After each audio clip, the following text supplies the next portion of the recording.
Dear students, आज इस video में हम सीखेंगे वो सब प्रीपोजिशन जो स्पोकन इंग्लिश में बहुत ज़्यादा ज़रूरी है, बहुत ज़्यादा इम्पोर्टेंट है, क्योंकि इन प्रीपोजिशन का हम हर कॉन्वर्जेशन में यूज करते हैं, हर सेंटेंस में, मोस्टली हर सेंटेंसेज में हम यूज करते हैं। अगर आपको इन प्रीपोजिशन के बारे में नहीं पता है या आपको नहीं पता है कि इनका यूज कैसे करते हैं, तो आप इस वीडियो को एंड तक ज़रूर देखिए, क्योंकि मैं हर प्रीपोजिशन आपको डिटेल में समझाऊंगा विद एग्जाम्पल। और वीडियो के एंड में मैं आपको प्रैक्टिस शीट प्रोवाइड करूंगा, जिससे आप असेस कर सकते हो कि आपको ये प्रीपोजिशन समझ में आई या नहीं आई। तो हम इन सब प्रीपोजिशन के बारे में बात करेंगे, सीखेंगे। तो चलिए स्टार्ट करते हैं। तो सबसे पहले प्रीपोजिशन क्या होती है? तो प्रीपोजिशन वो वर्ड होते हैं जो किसी नाउन या प्रोनाउन से पहले लगकर उसका संबंध किसी दूसरे नाउन और प्रोनाउन से बताते हैं। तो जैसे आपके सामने एक सेंटेंस है, आई एम इन दी क्लास। तो यहाँ पर इन यूज किया हमने। तो इन का यूज इसके लिए किया है कि जो आई है उसका संबंध हम क्लास से बता रहे हैं। जैसे आई एम इन द क्लास, मैं क्लास में हूँ। और यहीं पर अगर हम इन का यूज़ नहीं करते, इन प्रीपोजिशन का यूज़ नहीं करते हैं, तो हमारा सेंटेंस क्या होगा? आई एम द क्लास, जो कि पॉसिबल नहीं है। तो प्रीपोजिशन बहुत ही ज़्यादा ज़रूरी है सीखना। अगर आप प्रीपोजिशन का यूज़ नहीं करेंगे तो आपका जो सेंटेंस है वो रॉन्ग हो जाएगा। आप जो मैसेज डिलीवर करना चाह रहे हो, जो समझाना चाह रहे हो, वो आप अच्छे से नहीं समझा पाएंगे। तो जैसे नेक्स्ट सेंटेंस है, आई एम फ्रॉम दिल्ली। तो यहाँ पर क्या है? आई का संबंध दिल्ली से बता रहे हो, फ्रॉम का यूज करके। जैसे मैं दिल्ली से हूँ, आई एम फ्रॉम दिल्ली। और दोस्तों वीडियो को एंड तक जरूर देखना, ये सब सेंटेंसेज आपकी प्रैक्टिस के लिए है, जो कि मैं वीडियो के एंड में आपको प्रोवाइड करूँगा। तो चलिए स्टार्ट करते हैं।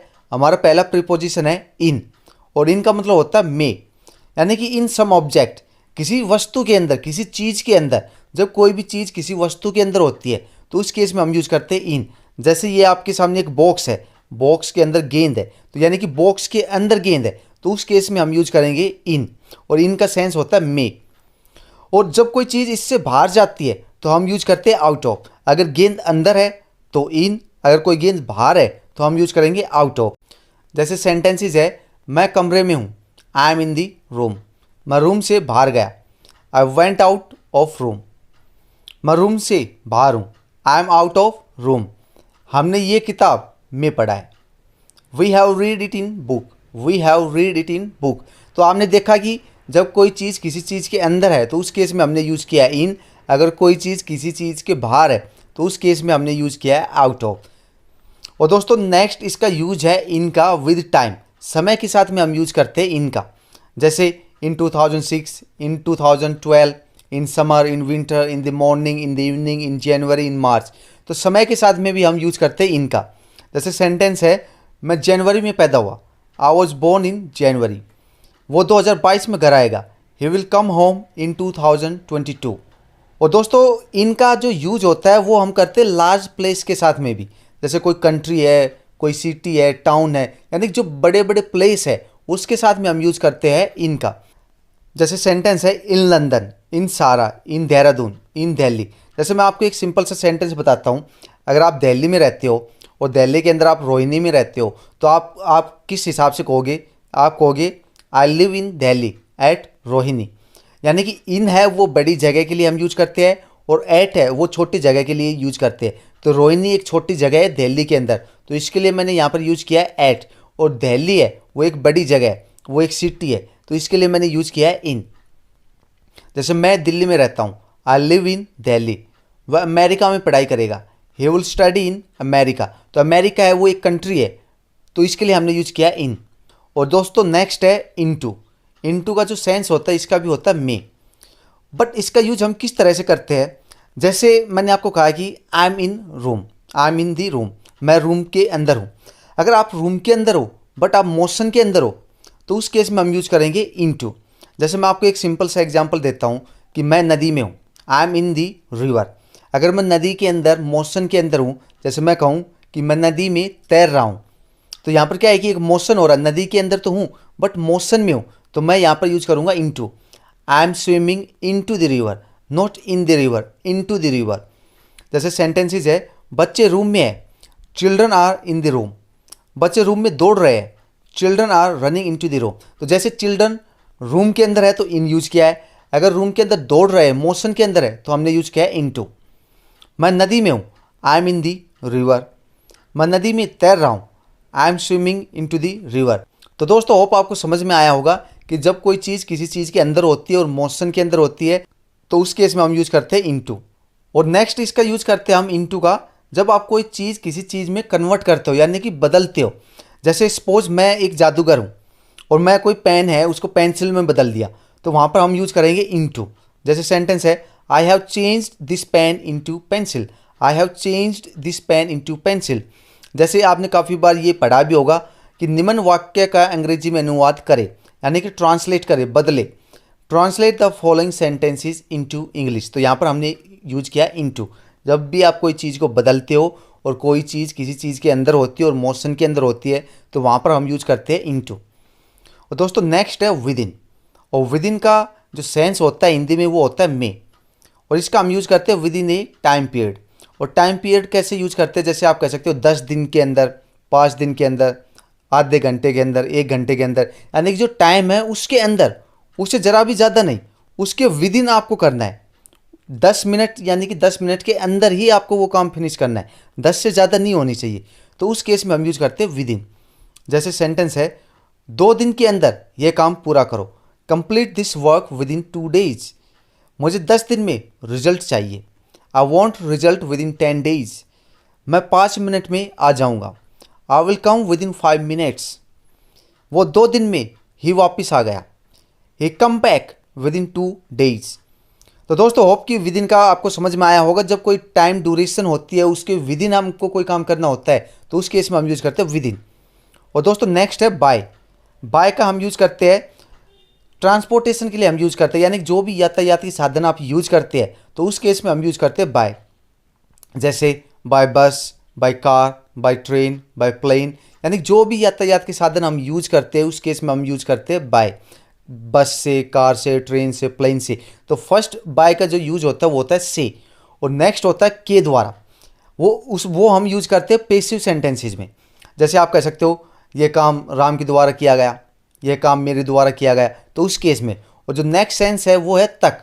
तक का जो यूज करते हैं वो मैं आपको इसी वीडियो में आगे बताऊंगा।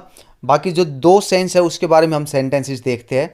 जैसे मैं यहाँ कार से आता हूँ, I come here by car. मैं कार से दिल्ली जाऊँगा, I will go to Delhi by car. मैंने बस से यात्रा की, आई ट्रैवल बाई बस। ये काम मेरे द्वारा किया जाएगा, this work will be done by me. और नेक्स्ट है मुझे किसी के द्वारा रोका गया, I was stopped by someone. तो यहाँ आपने देखा कि लास्ट के जो 2 सेंटेंसेज है वो पेसिव वॉइस के है, तो इसके लिए हमने यहाँ पर यूज़ किया है by me, by someone, by Rahul, by Sanjay. तो इस तरह से हम यूज़ करते हैं पेसिव वॉइस में। और दोस्तों नेक्स्ट यूज है फ्रॉम। फ्रॉम का जो सेंस होता है से, तो इसका सबसे पहले हम यूज करते हैं कोई भी प्लेस होता है किसी जगह से, तो उस केस में हम यूज करते हैं। जैसे आप कह सकते हो दिल्ली से, जयपुर से, अजमेर से, पाकिस्तान से, तो उस केस में हम यूज करते हैं कोई भी जगह के साथ में हम यूज करते हैं फ्रॉम का। और नेक्स्ट इसका यूज होता है पॉइंट ऑफ टाइम, किसी समय के साथ, जैसे फ्रॉम टुमारो, फ्रॉम टुडे, ठीक है, उस केस में हम यूज करते हैं। और नेक्स्ट होता है फ्रॉम एनी सोर्स, यानी किसी भी सोर्स से। जैसे मैंने ये बुक से पढ़ा या मैंने ये बुक से लिया, आई टुक इट फ्रॉम बुक। तो किसी भी सोर्स से, कोई भी पॉइंट ऑफ टाइम और कोई भी प्लेस से, उस केस में हम यूज करते हैं फ्रॉम। जैसे सेंटेंसेस है मैं देहरादून से आ रहा हूँ, I am coming from Dehradun. मैं कल से काम करूँगा, I will work from tomorrow. Ram 10 बजे से काम करेगा, Ram will work from 10 o'clock। मैंने ये राम से सुना, I heard it from Ram. तो यहाँ पर आपने देखा कि जो पहला सेंटेंस है I am coming from Dehradun, यहाँ पर प्लेस की बात हो रही है, यानी कि देहरादून से। मैं कल से काम करूँगा, I will work from tomorrow, तो यहाँ पर पॉइंट ऑफ टाइम की बात हो रही है, यानी कि कल से। जो नेक्स्ट सेंटेंस है उसके अंदर भी पॉइंट ऑफ टाइम की बात हो रही है, फ्रॉम 10 o'clock।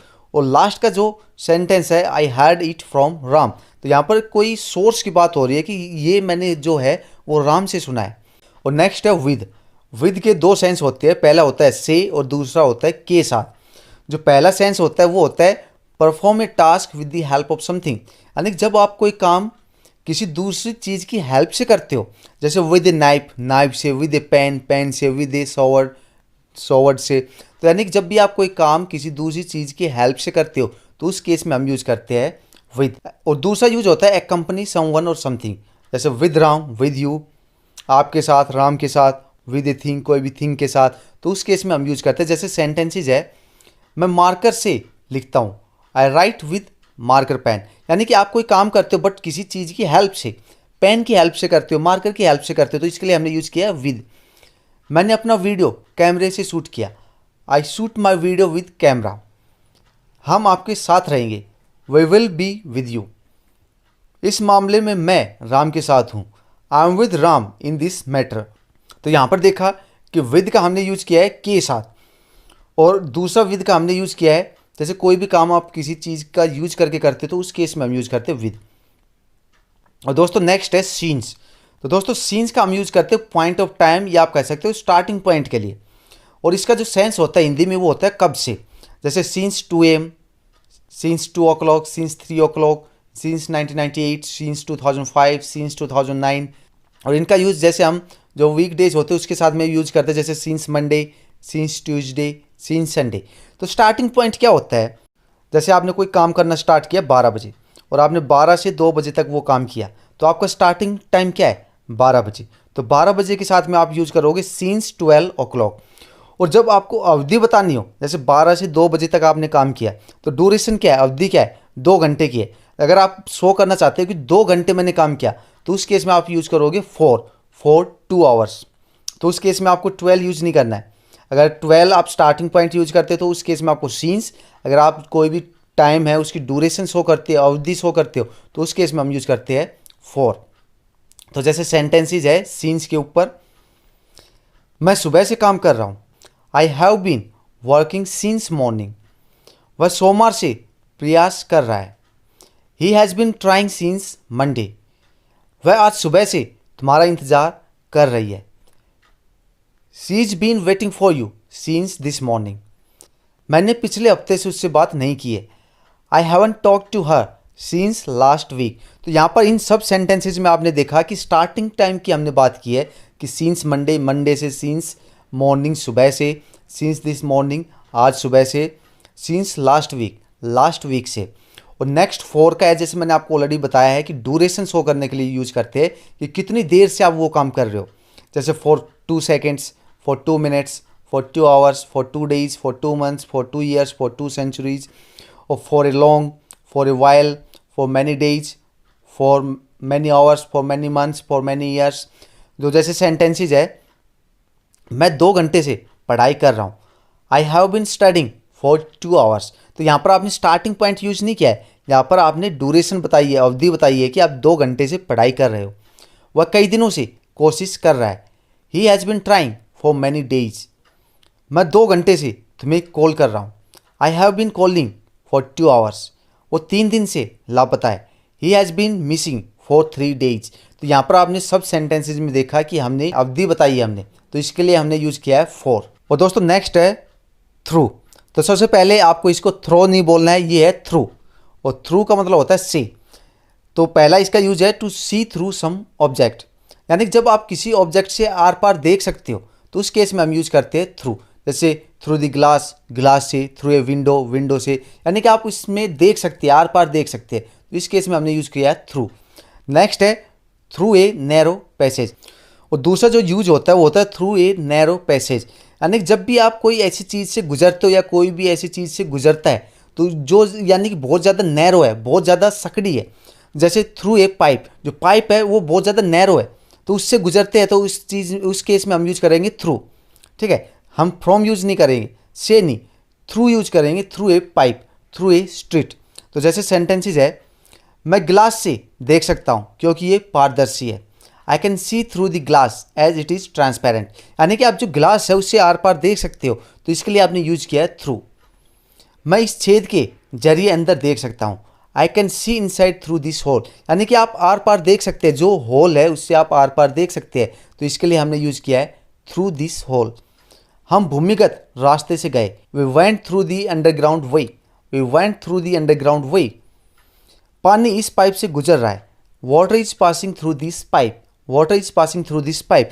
तो यहाँ पर जो दूसरा सेंस है वहाँ उसके केस में हमने यूज़ किया, जो पाइप है वो बहुत नैरो है, और जब भी कोई नैरो चीज़ से कोई चीज़ गुजरती है तो उस केस में हम यूज करते हैं थ्रू। और दोस्तों नेक्स्ट है बिसाइड। और बिसाइड का हम यूज़ करते हैं जब आप कहते हो कि मेरी बाजू में, मेरे बगल में, किसी भी चीज़ के अगल में, बगल में, तो उस केस में हम यूज़ करते हैं बिसाइड। और बिसाइड की जगह आप नेक्स्ट टू यूज़ कर सकते हैं, एडजेसेंट यूज़ कर सकते हैं या बाय यूज़ कर सकते हैं। आप कोई भी वर्ड यूज़ कर सकते हैं बिसाइड की जगह पर। तो जैसे आपके सामने एक इमेज है, तो जो बॉक्स है उसके बगल में एक गेंद है, तो आप कह सकते हो, तो उस केस में आप यूज़ कर सकते हो बिसाइड। जैसे सेंटेंसेस है, मेरे घर के बाजू में एक मंदिर है। There is a temple beside my house. वो मेरे बगल में खड़ा था। He was standing next to me. He was standing adjacent me. या आप कह सकते हो ही वॉज स्टैंडिंग बिसाइड, या आप कह सकते हो ही वॉज स्टैंडिंग बाई मी। आप किसी का भी यूज कर सकते हो, जो आपकी इच्छा है उसका आप यूज कर सकते हो, सभी करेक्ट है।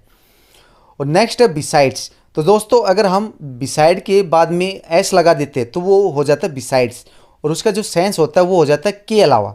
जैसे राजेश के अलावा आज सभी मौजूद है। Everybody is present today besides Rajesh, यानी कि राजेश ही प्रेजेंट है, बाकी उसके अलावा सब अब्सेंट है। आप कह सकते हो मेरे अलावा वहाँ पर और कोई नहीं था, मेरे अलावा ये किसी ने नहीं किया। ठीक है, तो इस तरह से आप यूज कर सकते हो। क्या आप इसके अलावा कुछ और खाते हैं? Do you eat anything else besides this? उसके पास 3 बिल्लियों के अलावा 2 कुत्ते थे। She had 2 dogs besides 3 cats.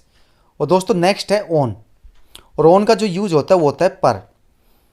A small object on a bigger one, यानी कि जब भी कोई ऑब्जेक्ट, छोटा ऑब्जेक्ट किसी बड़े ऑब्जेक्ट के ऊपर होता है तो उस केस में हम यूज करते हैं ऑन। और दूसरा हम इसका यूज करते हैं डे और डेट के साथ में, जैसे ऑन संडे, ऑन वेडनेसडे। तो इस तरह भी हम यूज करते हैं। जैसे सेंटेंसेस है आपके सामने, पेन टेबल पर रखा हुआ है। Pen is kept on the table. Pen is kept on the table, यानी कि टेबल है, टेबल पेन के कंपैरिजन में बड़ी है, और जो पेन है वो टेबल के ऊपर रखा हुआ है, तो इस केस में आप यूज करोगे ऑन दी टेबल। रोहित हाथी के ऊपर बैठा हुआ है। Rohit is sitting on the elephant. तो यहाँ पर जो हाथी है रोहित के कंपैरिजन में काफ़ी बड़ा है, और रोहित है वो काफ़ी छोटा है। तो यहाँ पर एक जो छोटा ऑब्जेक्ट है वो एक बड़े ऑब्जेक्ट के ऊपर है, तो इसलिए हमने यूज किया है ऑन। मैं रविवार को गया, और वेंट ऑन संडे। वो 20 दिसंबर 2012 को आया। ही केम ऑन 20 दिसंबर 2012। तो यहाँ पर आपने देखा कि डेट और डे के साथ में हमने यूज किया है ऑन संडे, ऑन 20 दिसंबर। और दोस्तों नेक्स्ट है एट। एट का हम यूज करते हैं विद पॉइंट ऑफ टाइम, यानी कि निश्चित पॉइंट ऑफ टाइम के साथ में हम यूज करते हैं, जैसे एट 2 o'clock, एट 4 PM। और दूसरा हम इसका यूज करते हैं विद स्मॉल प्लेसेस, जैसे मैंने आपको ऑलरेडी इन वाले केस में बताया था कि इनका हम यूज करते हैं बड़ी जगहों के साथ में, और एट का हम यूज करते हैं छोटे प्लेस के लिए, जैसे eight bus stop, at the chair. ठीक है, तो इस केस में हम यूज करते हैं। जैसे सेंटेंसेज है, मैं 2 बजे पैदा हुआ। I was born at 2। तो यहाँ पर क्या है, 2 बजे एक निश्चित समय, I was born at 2 with point of time. वो सुबह 10 बजे घर आएगा। He will come home at 10 AM। वो बस स्टॉप पे खड़ा था। He was standing at the bus stop. हम रात में पढ़ते हैं। We study at night. यह फल 10 रुपये किलो बिक रहा है। This fruit is selling at 10 per kg। तो दोस्तों यहाँ पर आपने देखा कि एट का हमने यूज किया है first of all with point of time, कोई निश्चित पॉइंट ऑफ टाइम, जैसे एट 2, एट 10। और दूसरा हमने इसका यूज किया है स्मॉल प्लेसेज के लिए। और तीसरा आपको पता होगा कि इसका हम एट का हम यूज करते हैं at night and at noon. और जो फोर्थ हमने यूज किया है जब आप किसी चीज़ का कॉस्ट बताते हो, तो उस केस में भी हम यूज करते हैं, जैसे eight 10 per kg, eight RS 50 पर kg। तो उस केस में भी हम यूज करते हैं एट का। और दोस्तों नेक्स्ट है अपॉन और ऑन टू। तो इसका जो सेंस होता है वो होता है पर। तो यहाँ पर आपको एक चीज़ ध्यान में रखनी है, वो चीज़ ये है कि जैसे आपने इनटू के अंदर पढ़ा था कि इनटू का हम यूज़ करते हैं जब कोई चीज़ किसी चीज़ के अंदर होती है और मोशन में होती है, तो उस केस में हम यूज़ करते हैं इनटू। और अपॉन और ऑन टू का हम यूज़ करते हैं जब कोई चीज़ किसी चीज़ के बाहर होती है और मोशन में होती है, यानी किसी चीज़ के ऊपर मोशन होता है, तो उस केस में हम यूज़ करते हैं अपॉन या ऑन टू। जैसे बच्चे पेड़ पर चढ़ रहे हैं, यानी पेड़ के ऊपर चढ़ रहे हैं, तो मोशन कहाँ पर हो रहा है, उसके ऊपर हो रहा है, तो इसके लिए हमने यूज़ किया अपॉन और ऑन टू। जैसे इसका इंग्लिश होगा, चिल्ड्रन आर क्लाइंबिंग अपॉन या ऑन टू द ट्री।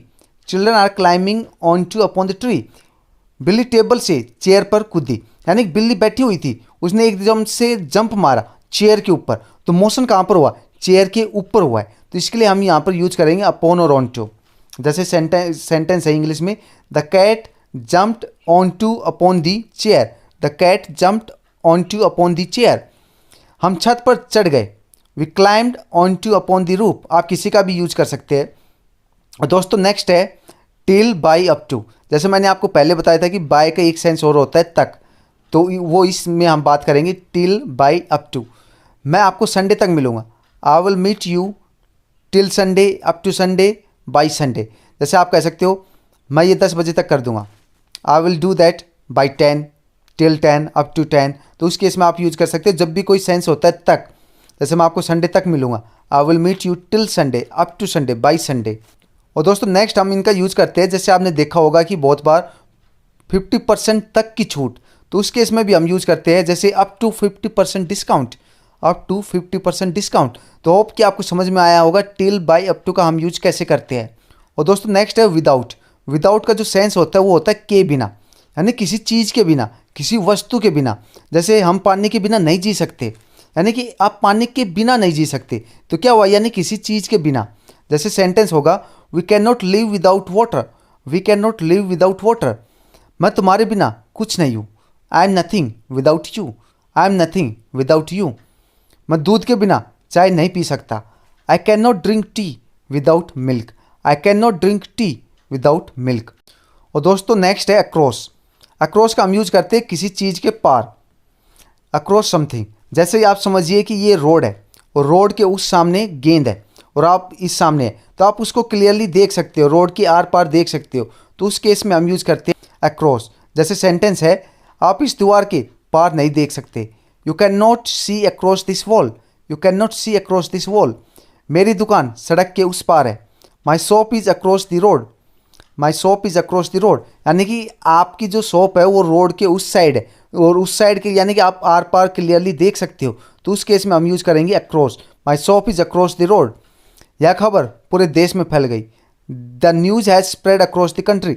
और जब भी कोई चीज़ कहीं पर फैल जाती है तो उस केस में भी हम यूज़ करते हैं across, across the country, across the nation, across the street. तो उस केस में भी हम यूज़ करेंगे। और नेक्स्ट है एक आदमी सड़क के उस पार खड़ा था। There was a man standing across the road, there was a man standing across the road. और दोस्तों नेक्स्ट है बियॉन्ड। और बियॉन्ड का जो मतलब होता है वो होता है किसी चीज़ के पार, यानी कि बहुत दूर, नॉट विजिबल, जो विजिबल है ही नहीं, बहुत दूर। तो उस केस में हम यूज़ करते हैं बियॉन्ड। वो चाहे कोई चीज़ हो सकती है या चाहे कुछ भी हो सकता है जिसको हम छू या देख नहीं सकते, कुछ भी हो सकता है, एनीथिंग। जैसे आपके सामने एक इमेज है, ये एक यूनिवर्स सा है, पहले गेंद है फिर एक यूनिवर्स सा है, तो उसके दूसरी साइड में क्या आप नहीं देख सकते क्या है, ठीक है। जैसे कोई पहाड़ है, पहाड़ की दूसरी साइड में क्या आप नहीं देख सकते हैं क्योंकि वो विजिबल नहीं है, इट्स वेरी फार। तो उस केस में हम यूज़ करेंगे बियॉन्ड। जैसे सेंटेंस है इस पहाड़ के उस पार एक मंदिर है। There is a temple beyond this mountain, there is a temple beyond this mountain. उस नदी के पार क्या है, what is there beyond that river. तो क्या है कि रिवर है बहुत ज़्यादा बड़ी होती है तो हमें पता नहीं चलता कि उसके उस पार क्या है। तो in that case we use beyond. What is there beyond that river. प्यार के बराबर कुछ नहीं है। There is nothing beyond love. और दूसरा है बीनीथ। बीनीथ का जो मतलब होता है वो होता है के नीचे, यानी कि जब कोई ऑब्जेक्ट किसी चीज़ के नीचे होता है और फुल टच होता है। जैसे पहला बॉक्स है, नीचे गेंद है, वो आपस में फुली टच्ड है, तो उस केस में हम यूज़ करेंगे बीनीथ। जैसे सेंटेंस है विज्ञान की किताब गणित की किताब के नीचे है, यानी कि जो गणित की किताब है वो ऊपर है और दूसरी किताब जो है विज्ञान की किताब नीचे है, यानी कि दोनों एक दूसरे को टच किए हुए हैं। तो उस केस में हम यूज करेंगे beneath. The science book is beneath the mathematic book, the science book is beneath the mathematic book. मेरा घर तुम्हारे घर के नीचे है। My house is beneath your house, यानी जो हाउस है जैसे 2 फ्लोर का कोई घर होता है तो जो एक ऊपर का कमरा होता है और दूसरा नीचे का कमरा होता है, तो जो नीचे का कमरा होता है वो फुली टच्ड होता है जो ऊपर का जो कमरा होता है। तो उस केस में हम यूज कर सकते हैं बीनीथ। और दोस्तों नेक्स्ट है अंडर। अंडर का भी मतलब होता है के नीचे, बट यहाँ पर क्या होता है कि जो ऑब्जेक्ट है वो फुली टच नहीं होता है।